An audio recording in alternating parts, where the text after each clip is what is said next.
परीक्षा झाल्यानंतर आता नवीन ॲडमिशनसाठी मुलांची प्रवेश प्रक्रिया चालू होणार आहे।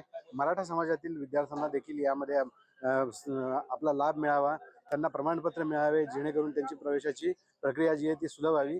यासाठी मनोज जरांगे पाटील आजपासून परत एकदा आंदोलनासाठी उभे राहणार आहेत। आज त्या संदर्भातली एक बैठक त्यांनी अंतरवालीमध्ये अरेंज केलेली आहे आणि त्यासाठी महाराष्ट्राच्या विविध जिल्ह्यातून समाज बांधव जमा झालेले आहेत। आपण बघूया की आज इथे आलेल्या समाज बांधवांची काय भावना आहे, नेमकं त्यांना काय अपेक्षित आहे। दादा, कुठून आला तुम्ही आणि काय अपेक्षा आहे? नांदेडहून लोहा तालुका जामगा शिवणी या गावातून मी आलेला आहे। तर जे दादाचा निर्णय असेल ते आम्ही मान्य करू, एवढीच विनंती। दादा, काय कुठून आला तुम्ही? मी छत्रपती संभाजीनगरहून आलो आहे की म्हणून आज दिनांक 16/5/2026 मनोज दादा जरांगे पाटलाची बैठक आहे। सरकारने मनोज दादांना आश्वासन दिलं होतं की हैदराबाद गॅजेटेड आम्ही लागू करू। सातारा गॅजेटेड देखील लागू झाले नाही आणि हैदराबाद गॅजेटनुसार फक्त 308 प्रमाणपत्र हे महाराष्ट्रात वितरित झालेले आहेत। या गोष्टीला कुठेतरी विलंब होत आहे, तरी देखील मनोज दादा जो निर्णय घेतील तो आम्हाला मान्य असेल। एक विद्यार्थी म्हणून तुझी काय अपेक्षा आहे? काय आजच्या बैठकीमध्ये काय निर्णय व्हावा? जो निर्णय होईल तो आम्हाला मान्य असेल। वेळ पडली तर आम्ही परत मुंबईला जाऊ, दिल्ली देखील म्हणलं तर दिल्लीला देखील आम्ही जायला तयार आहे। दादा, कुठून आलात आपण? काय मी सोलापूर जिल्ह्यातलं माळशिरस तालुक्यातील आहे। माननीय मनोजदादा जरांगे पाटील यांना सरकारनं जे मागण्या केलेल्या होत्या सरकारकडे, त्या सरकारनं आश्वासन दिलं, परंतु ते आश्वासन पाळलं नाही। आणि आज जो निर्णय मनोजदादा जरांगे पाटील घेतील तो निर्णय आम्ही सर्व महाराष्ट्रातील समाज मनोजदादा जरांगे पाटील यांच्या पाठीशी खंबीर उभा आहे।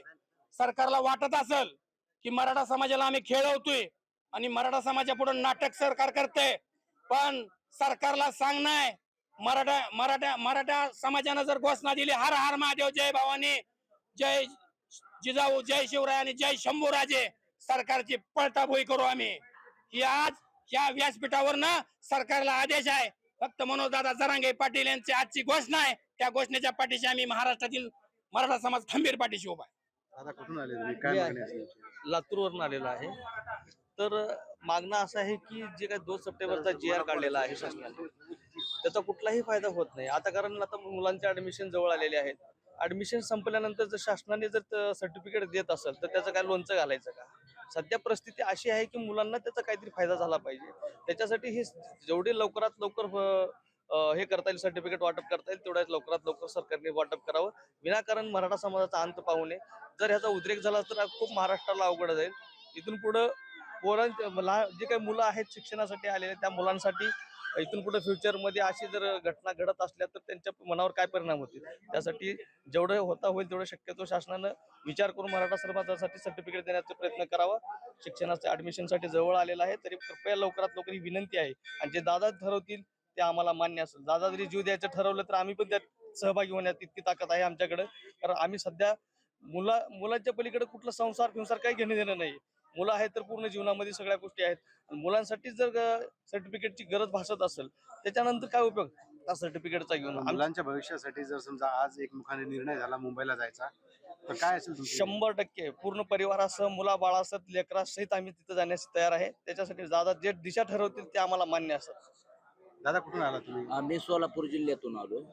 संघर्ष होता म्हणून दादा जरांगे पाटलांनी जे सरकारकडे मागणी केली त्या सरकारनं आजपर्यंत काय पाळल्या नाहीत। या सर्व मागण्यांच्या न्याय हक्कासाठी आम्ही संघर्ष होता म्हणून दादा जरांगे पाटलांच्या आजच्या निर्णयाची वाट बघतोय।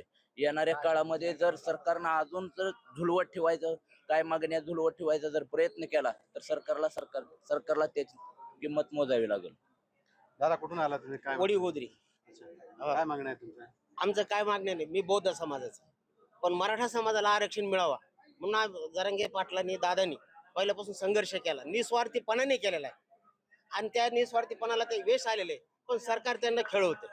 जर मुलाला 8 महिने होऊन सरकारने घोषणा केलेली, अजूनही मुलाला प्रमाणपत्र मिळत नाही।